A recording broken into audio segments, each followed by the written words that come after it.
going to ask you, John. Can you tell me about a situation that uh, was very troubling, or you had a really hard time with, and how did you get through it, and how you got through it? Besides the death of my partners, my friends, um,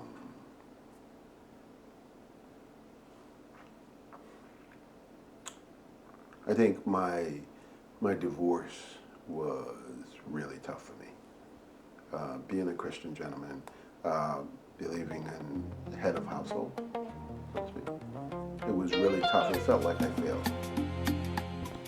Welcome to A Necessary History, a space where black men aged 60 and up share the wisdom, the wounds, and the wins of a life fully lived. I'm your host, Ron Johnson, and in each episode, we sit down with men who've walked through segregation, resistance, resilience, and reinvention to ask, where did you come from? What did you survive? And what do you want the next generation to know? These are real voices with real stories told from a necessary history. Let's begin. John, thank you so much for being here. I'm going to have you introduce yourself. John Merrill. Uh huh. I live in Inglewood, California. Uh huh. Been in California since 1990. Was born and raised in Barbados in the Caribbean and moved to New York when I was 12. Ah, how old are you? 63 last November. 63 last November. Yeah. And what do you do for a living? Not I, who you work for, but what do you do for a living? I've been in finance since I came out of Syracuse in 1984. Banking, asset-based lending, factoring companies. So yeah, been in all forms of finance in the last 40 years. Okay. It Okay. seems long. It's gone by really quick. Right. But no, it's been good. It's been good to my family so far. Good. Tell me a little bit about how you grew up and where you grew up. Obviously, you're from Yeah. Barbados, but tell me a little bit about that. So I grew up in Barbados with my extended family. My great aunt raised me. My mom and dad moved to New York kind of to prepare the way for us. And when you think back, at the time you think, oh, this is, we weren't a wealthy family, a modest family. But it was a lot of fun when I think back. I went to school. Everybody's required to be schooled in Barbados. It has a 95% um, literacy rate. So go to school and come home, play cricket, go fishing. It was life. I mean, I was good. And when I was 12, my dad came back home and said, "Okay, we're moving to the U.S." And I was like, "Really? No." Um, you know. But my great aunt, sat me down and said, "Hey, this is what you're gonna do." And so that was that. So it was a big adjustment when I moved to the United States. School was different. You hanging out. A kid that came home, played cricket, went fishing, came home at like 8 or 9, had to be in the house at 6, right? Because growing up in Brooklyn is, I guess, tantamount to growing up in South Central LA here. And so that adjustment was huge. Huge, not being able to just walk out the house, have to seeing certain kind of fights and people getting stabbed and going, wow, this is crazy. But that was an adjustment. How'd you deal with that? Um, my parents, my dad was pretty strong in, you know, staying away from certain crowds. Choosing, he always um, put it in my mind that you must choose your friends carefully, right? Because things happened in Brooklyn where there were gangs, people carried knives and guns, lost a couple of friends on the way. And so choosing your friends carefully has always been part of my MO. I tell my kids all the time, you have to choose your friends carefully. Okay? Even though nice guy, nice person, I remember in high school, um, I had a friend, he was a nice guy, and the school was looking for him because they thought he had a gun. He had brought a gun to campus. Back then, there's no metal detectors, nothing like that. And so they came to the class. They searched. I'm a nice guy, you know, straight shooter. Nobody would expect kind of me. So I was going home, and he said to me, "Let me get that thing out of your bag." And I was like, "What?" He had put the gun in my bag, and I had no idea. But it really solidified who you trust, right? Who you allow into your personal space is very important. So choosing your friends, your advisors are very, very important growing up as a kid. And church. Our family has always been close to the church. Grandfathers was pastors, uncles and pastors. But I found the mentorship there. And so, yeah, kind of how I walked through it. So who was your couple of your main figures, people that you looked up to when you were a kid? Um, in the USA, like Mm-hmm. my grandfather that was a pastor was a main factor in my life. Talking about just from him preaching, from him talking about how to, you know, how to deal with girls. You know, he would said to me, he said, the time to decide that you're not going to be with someone is not when you're in there sitting on the couch. It's when you're on the bottom stoop. You know, stoops that Mm-hmm. back in Brooklyn we would say. Right. It's to say goodbye, Right. right? And from that I learned that in different situations in life, the time to decide whether you're not going to do something is not when you're right in the midst of it. Is to thinking before you get there, to say, this is going down the wrong path. I need to exit. I need to go a different way. Even with friends, right? Friends was, you know, I had friends that sold dope. I had friends that they did the wrong stuff. And you had to decide early, I'm going home. You know, whatever excuse it was to be out of it, you know, we can fight together. No, I'm not doing that. I'm going. And my dad was, we didn't have a great relationship, but he was the line, so to speak, that reminded me that there was consequences. And I didn't have to wait for the police. I didn't have to it was there, right? Right. God forbid if he ever had to come to the school. It was, you know, he held that part. What was your relationship like with your father? Well, you know, like I said, my great aunt raised me and my extended family raised me, so it wasn't a great relationship. Until I was 12, he showed up and then we went to the US. Then it was, you know, it was there. It was,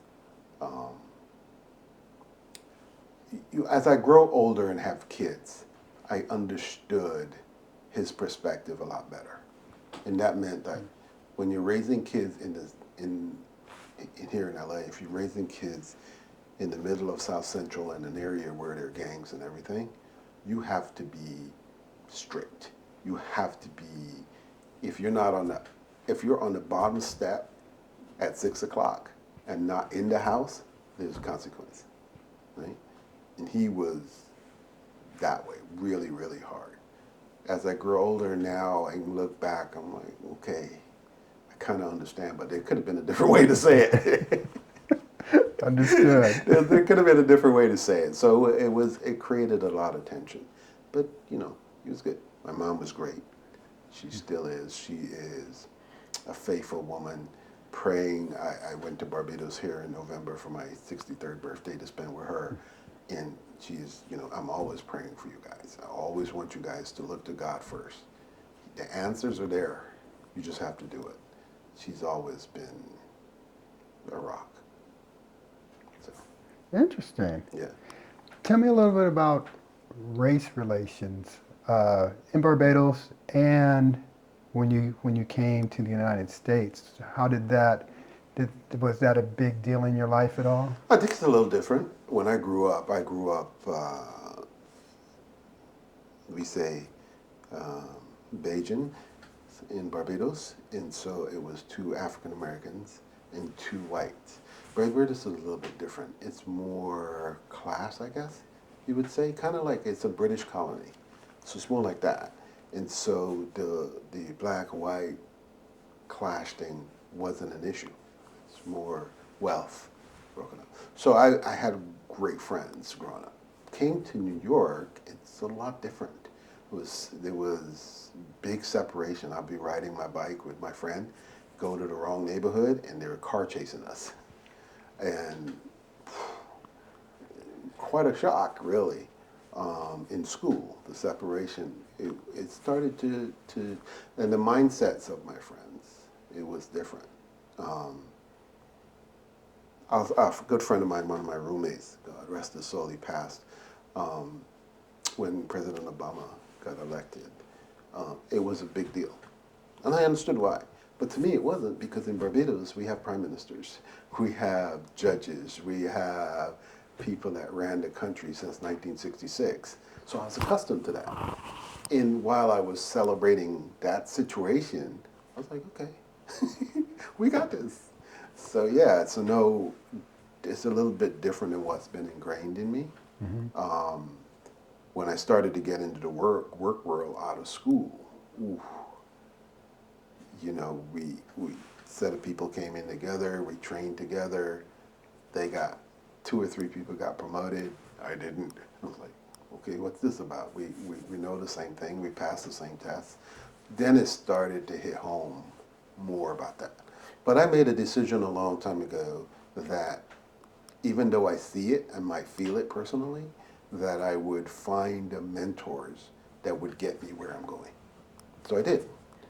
This person didn't particularly care for me, so I found someone that did, that would teach me how, and it worked. I got promoted down the line. I learned what I needed to learn, and you know, there's always a way to find a workaround. Interesting. Interesting. Um, how did, this is going to sound, this is an odd question, but when you said you had to retrain your mind on race because you really didn't think about it in Barbados at the time, Yeah. and now it had to shift. Yeah. Tell me a little bit about the shift and a little bit more about that. The shift I think believe is you have to admit that there is an issue. There is a race problem. There is people that are not gonna like you because of your skin color. And that was, you know, because I'm saying when you're a kid and you grew up and your friend is white and you go to his house and his parents treat you like you're their own, they feed you, right? When their family is having dinner, it's you're accustomed to that kind of relationship. When you come here, it's different. And you have to set your mindset, okay, that person might not that it can't be, because there are plenty of people that happens, right? But not everyone. Right. And so you find it's really bad when you have to think your way through that situation. It's really bad that you don't assume that this person is going to care for you like that person does, just because of the racial situation. You went to high school, obviously, graduated from high school. How did you end up going to college? What was that? How did that whole thing come about? Were your parents pushing you towards that way, or how did that work out for you? So my parents pushed me to, I went to a special high school in Brooklyn. It was for health professions, Clara Barton High School. And it was for health professions, very good high school back then. And I went into dental laboratory technology. I had intended to be a dentist. But I fully understand the cost of college at the time that my parents could not afford it. I was working during high school, and I was like, I'm good. I know what an apartment costs. I'm working, I'm making X. I'm just, college is not for me, it's too expensive. And one of my good friends who's a dentist now, and he went to Pittsburgh. We were in the same class. He was like, what are you, crazy? And he said, look, let's look for colleges together and look at the cost of it. And so my dad said, "What, are you crazy? I won't put my foot where it belongs if you don't get these applications made and in." And so he came along and kind of pushed after my friend said, we should do it. And Syracuse was the only school that, when I looked through the brochures and so forth, that I liked. And I applied to one school and made it in. So yeah, that was it. And thank God for some very good friends, roommates, that got me through. Because I learned the difference between, even though I went to a very good high school, the difference between being prepared by a Loyola, like my son did, and a regular high school for college. It's different. My freshman year was really hard. And I was talking to my roommates, and they're like, this is review. I'm like, review? We didn't even I took calculus in high school and passed.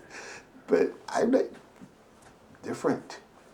And, but you know what, like I said, your circle of friends and who you choose, my roommates was really great. They got me through, I mean, things that I think I would never admit. I remember a story. I was ready to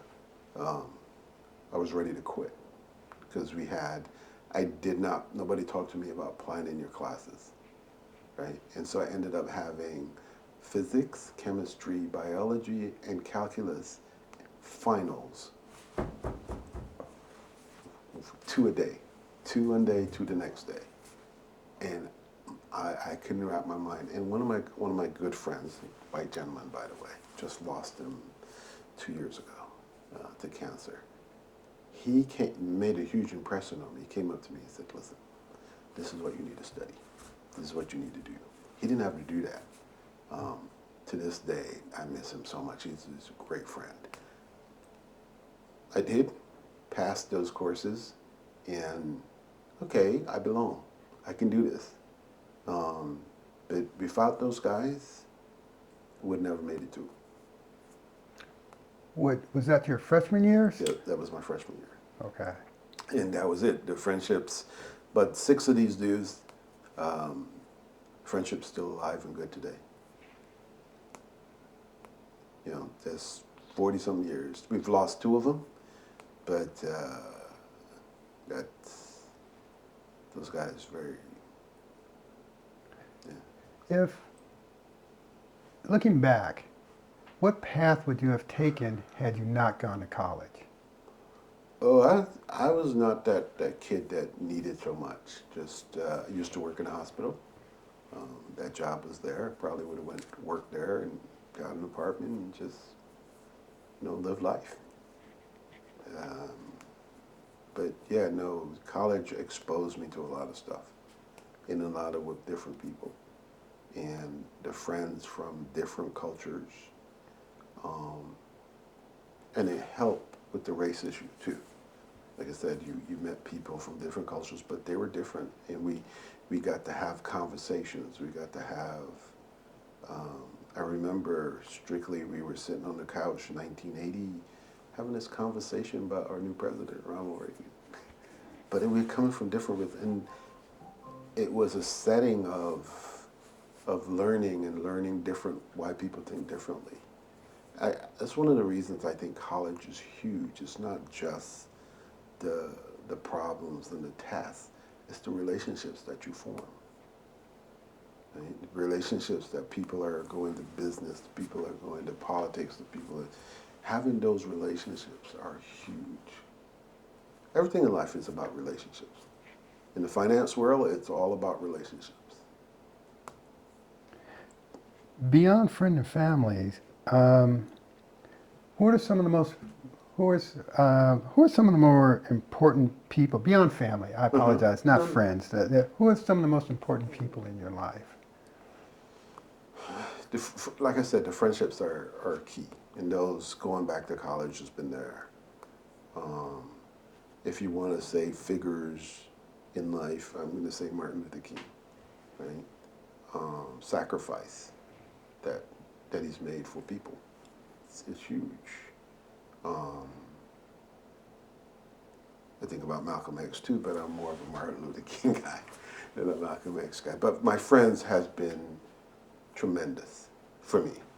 Even when I came out of school and they got jobs, and mine took a little bit longer, they've been there for me to say, you need to do this and this, and introductions to different businesses and resume building and all that stuff.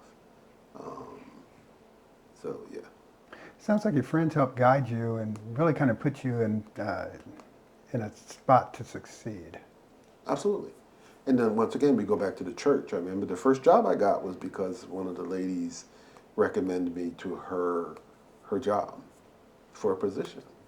And I got it, and then that was it. Just from there, back in collections, and then to credit, and then to account executive, all the way up. But it started, those are the things, that's where it started with.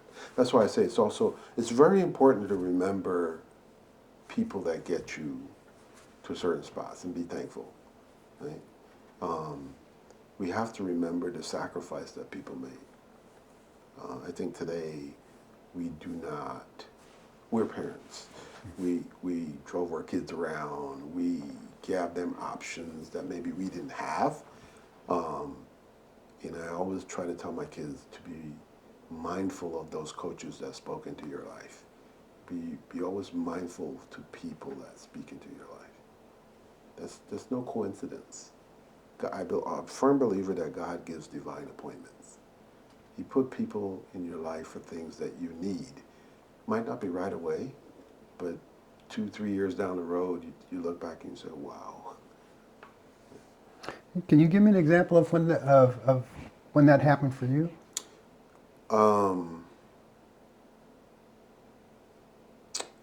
There's been a couple of tough spots in my life, and it's mostly dealing around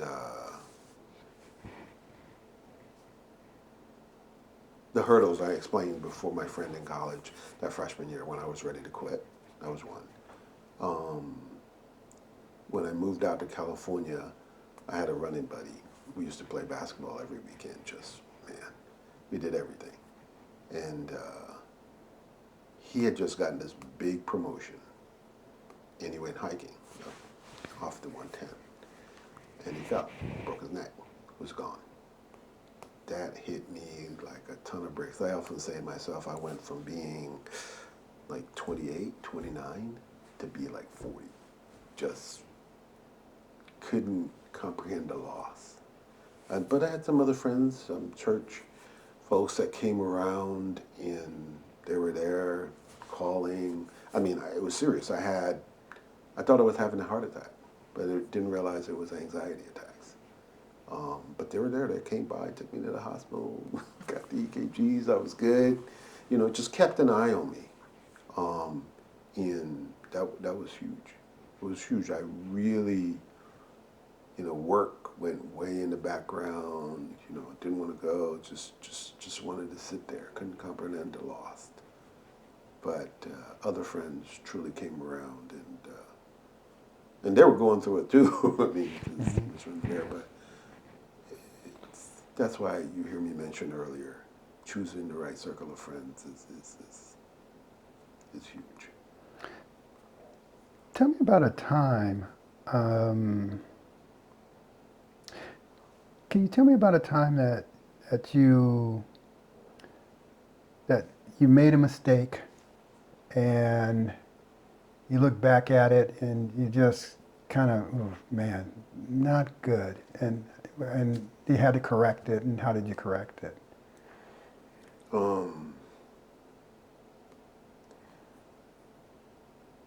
So, work-wise. Well, no, I wouldn't say work-wise. The same friend I told you, one of my other buddies, roommate in school, we decided to buy a place in New Jersey. And then I moved out to the West. He was running it. And something happened, and we got into a huge fight. Almost wrecked the friendship. But then I realized the importance of friendship. And it was a big mistake to say some of the things I said, right? Because my mind was going to the loss at the time. But they went back and they put the friendship before. So I apologize. Just apologize. Listen, even though the situation and the issue is this and it's still right, the way I handled it was wrong. Okay? And can we handle it a different way? Can we put our friendship before this thing? And it worked. We got back where we were supposed to be. And I try to tell kids, more than kids, people that I talk to, life is always going to throw you issues. Always. How you handle those issues is what matters. So, yes, somebody's stole something. You don't just go get a gun and shoot them. You're compounding the issue even more, right? So, how you handle those issues really matter. Issues will always be there. If I talk to couples and marriages, issues are going to be there. My grandfather always said that when he married people. He used to say, yes, I know you guys are in love right now, and the world is great, but life throughout this marriage is going to throw you an issue. How you handle those issues matter. Right? Perfect. Love your wife. No matter what. Right. Doesn't mean you don't have the issue. Doesn't mean the problem's not there. But if you can love, you will resolve that. That's what God did for us.